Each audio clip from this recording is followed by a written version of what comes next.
tenemos la visita en nuestros estudios de Gladys Meyer, colaboradora permanente del EU36. Ha estado haciendo varios ciclos de su programa para la Biblioteca Popular Infantil. Ahora se ha tomado un respiro en los últimos tiempos, pero siempre, estamos en comunicación fundamentalmente difundiendo las actividades que tiene la biblioteca. Y particularmente en esta ocasión también la queríamos tener para hablar un poco de su, no digo retiro, ¿no? Pero sí, hay un proceso que todos tenemos después de determinado tiempo, tener la jubilación que nos da la actividad. Gladys en los últimos días precisamente ha ingresado, en su jubilación y queríamos un poco hablar de la historia, ¿no? De la historia que sin duda se tiene luego de muchos años, ¿no? Ella nos dirá cuántas décadas de docencia. ¿Qué tal, Gladys? Bienvenida. Hola, buen día, ¿cómo les va? Muy bien. Son 4 décadas y 2 años, 42 años de docencia. 42 años. Sí.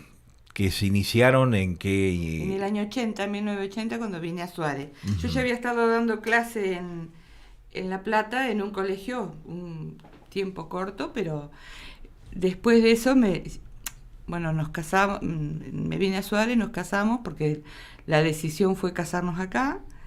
Y ahí enseguida vine con el traslado de Luz y Fuerza, o sea, de lo que era en ese momento DEVA, Dirección de la Energía de la provincia, y fui la primera mujer que trabajó en las oficinas de Luz y de DEVA. De DEVA, sí, en ese momento era DEVA. Exacto, empresa. Exacto. Todos hombres, la única mujer. Uh-huh. Yo quiero hacer si me permitís, Hugo, un recuerdo muy especial a toda la gente de ese año, ¿no?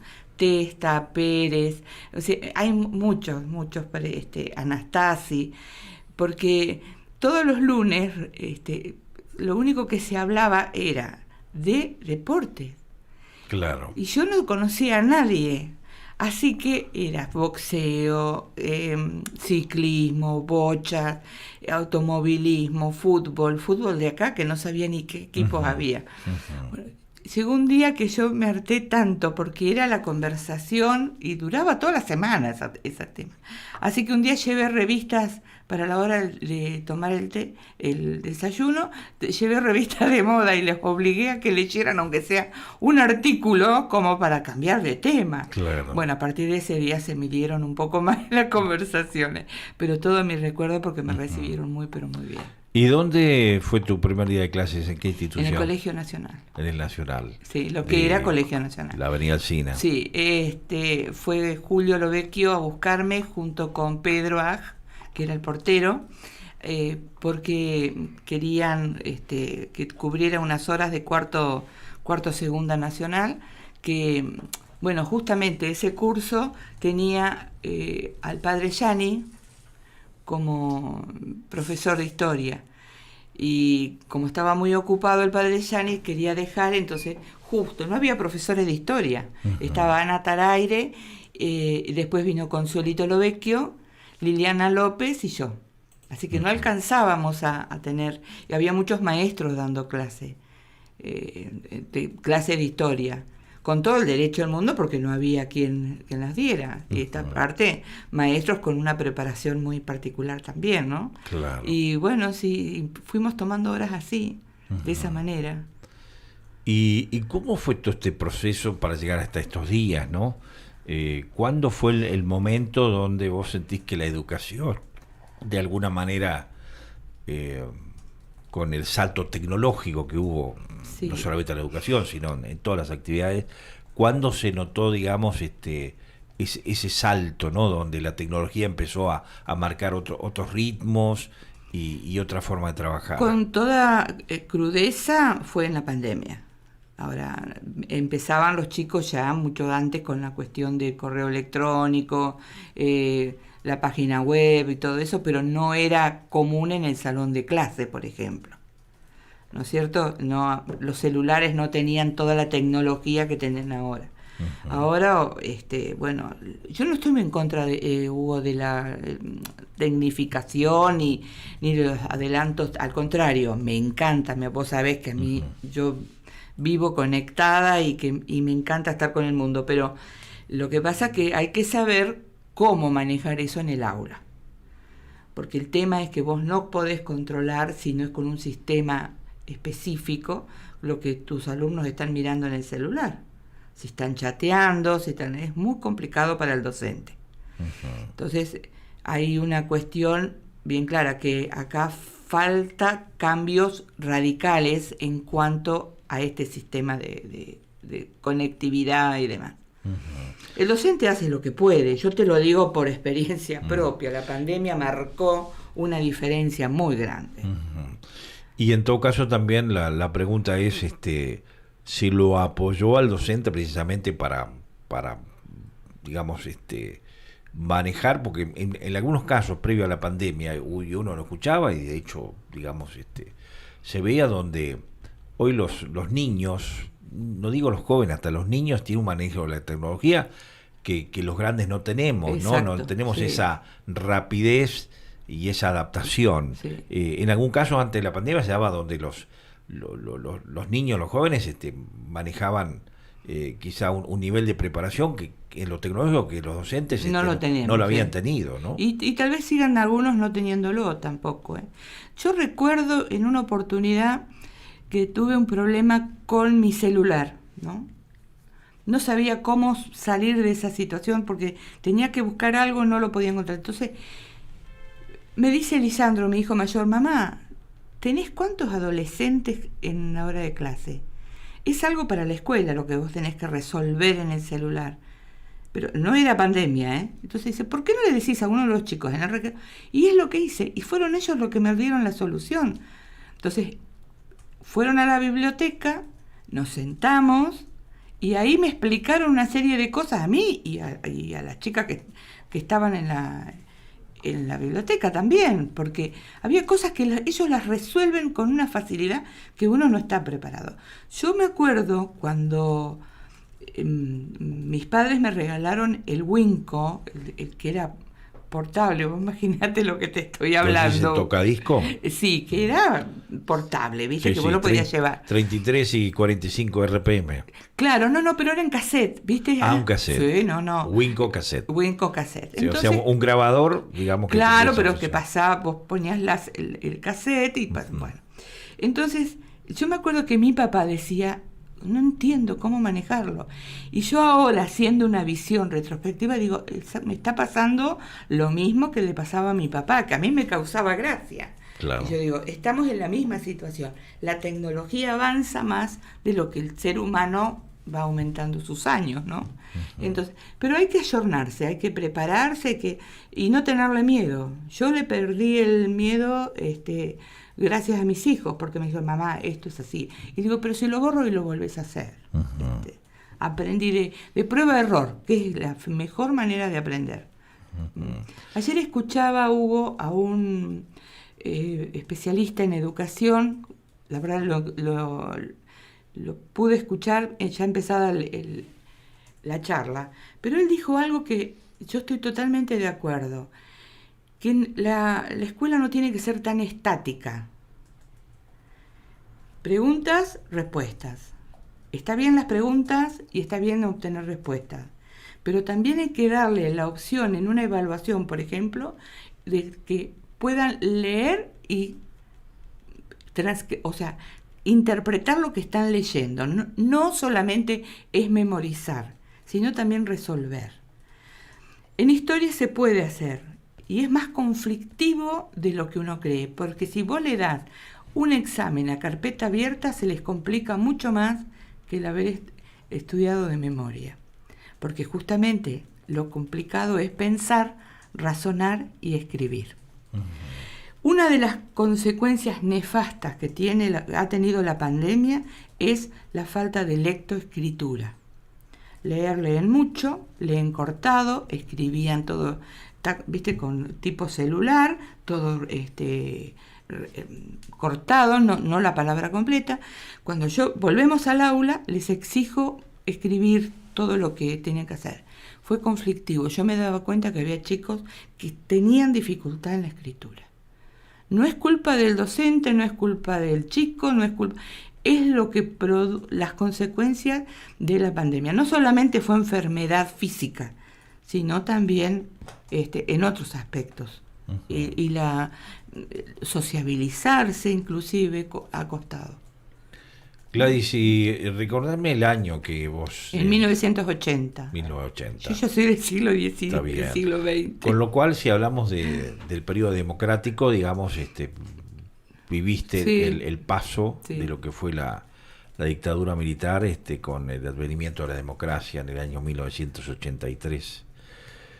Con lo cual, bien uno puede ver reflejado en vos, digamos, todo este proceso y todas las expectativas que se habían generado respecto a ese proceso democrático que comenzaba con el presidente Raúl Alfonsín, y viendo todo ese proceso como estudiante, como docente, ¿cómo ves hoy a la Argentina en el sentido de en qué aspectos no se han cubierto las expectativas, ¿no?, de toda una sociedad que obviamente lo que quiere es un país pujante, que se destaque en el mundo por las buenas cosas que tiene, que de hecho las tiene, más los vale recursos que sí. naturales, los recursos humanos, los recursos tecnológicos, los científicos, que de hecho además son noticia en el mundo. ¿Cómo vivís o cómo describís todo este proceso y qué es lo que nos está faltando para que aquel legado, digamos, que comenzaba a darse en el 83 finalmente llegue a cubrir las expectativas de los argentinos? Primero y fundamental, hemos perdido la capacidad de la empatía. No soportamos que alguien no piense diferente. Hemos perdido la capacidad de aceptar al otro pensando diferente. Eso es lo que más duro y cruel nos puede pasar a un pueblo tan dado, tan socialmente hablando, empático con muchas cosas. Le hemos perdido en gran parte. ¿Por qué? Porque si yo opino de que A es mejor que B, el que B, pero se tira en contra de A porque... No, a ver, yo opino como opino, vos opinás como ella lo mismo, y es el respeto que lo hemos perdido al pensamiento del otro. La grosería, si no hay malas palabras, las malas palabras no existen, existe el sentido del que vos le das a la palabra.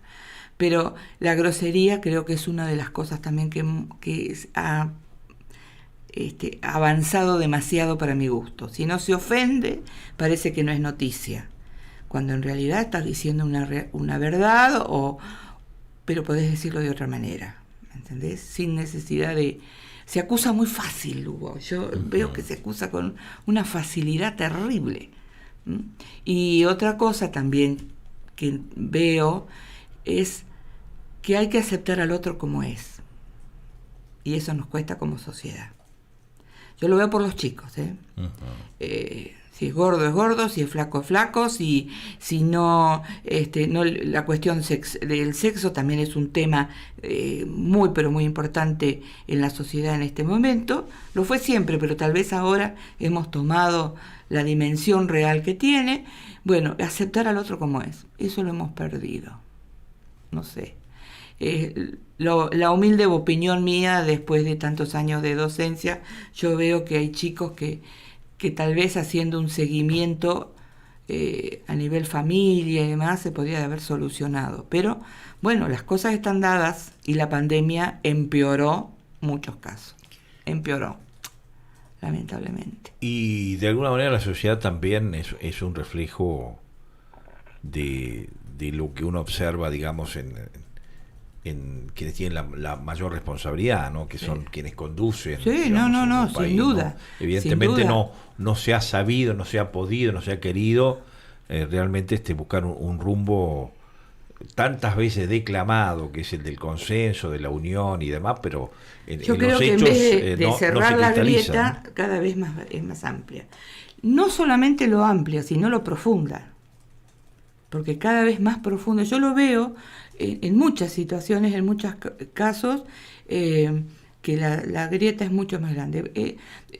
Yo, a raíz de mi profesión, que es la que sigo, después de jubilarme sigo con esto, que es la investigación.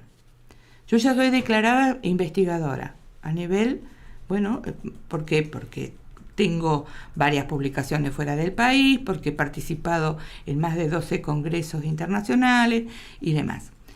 Entonces, cuando yo hablo en algunos lugares que estoy haciendo un trabajo de investigación en el mundo musulmán, a mucha gente no le gusta. Y vos decís, ¿cómo los musulmanes? A ver, hay gente buena y gente mala en todos lados. Yo lo miro de esa manera. La empatía, volvemos a lo mismo. ¿Por qué tenemos que encasillar? No todos los musulmanes son malos, no todos los judíos son malos, no todos los católicos son malos. ¿Es así o no? Entonces, como tengo una formación a nivel familia distinta tal vez a lo que es el común, porque fui criada en una familia donde la diversidad era constante, se acercan las fiestas y yo tengo un recuerdo muy claro de mis padres invitando a sus amigos a pasar el 25 de diciembre en casa. Y en esa mesa había judíos, musulmanes, ortodoxos, porque Guatraché tenía de todo donde yo nací. Uh-huh. Entonces, eran todos amigos de mis padres. Entonces, festejábamos la Navidad el 25 en una mesa donde se comulgaba la amistad más que nada. ¿Me entendés? El 24 a la noche íbamos a misa. Todo el ritual de cada religión se respetaba. Pero ese 25, yo fui criada, ayudada en mi crianza con una familia musulmana. Y no por eso soy musulmana. ¿Me entendés? Sí, sí, claro. No Qué sé. importante que es el hecho de precisamente, ¿no? de que toda una sociedad se respete y que las diferencias en todo caso enriquezcan, sí, más que dividan. Por supuesto.